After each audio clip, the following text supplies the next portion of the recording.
আমার মরমর জুবিন গার্গ সম্পর্কে কলকাতার অভিনেতা দেব কি কলে শুনক।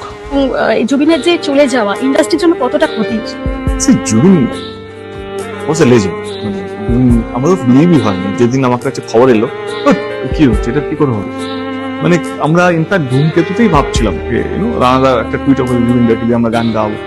কোনো কারণে যেহেতু ছবির রিলিজিং ডেটটা আমাদের কনফার্ম ছিল, আমার কোনো কারণে গানটা হয়নি, কিন্তু আমাদের মাথায় গিয়ে জুবিন গার্গ যেহেতু আমি আবার ফিরে আসছি অস্ট্রেলিয়াতে। আমার ক্যারিয়ারের মধ্যে Jeet Ganguly Zubeen Garg is big big and সবকটা গান, সবকটা মানে আয়না, মন ভাঙা আয়না থেকে আরম্ভ করে মন মাইনা থেকে চোখে চলে এখন সবচেয়ে বড় হিট, বাংলার সবচেয়ে বড় হিট আর সবচেয়ে বড় নিউজ যদি কোনো গানে থাকে সেটা হচ্ছে চোখের জলে ভাসিয়ে দিলাম। তো আমার মনে হচ্ছে huge loss to the industry, শুধু আসাম ইন্ডাস্ট্রির জন্য নয়, ভারতবর্ষের জন্য ইটস এ হিউজ লস। আমার মনে হয় আমার শ্রদ্ধাঞ্জলি ওনাকে এবং ওনার পরিবারকে ঠাকুর যেন আরো শক্তি দিক এই লসটাকে রিকভার করার জন্য।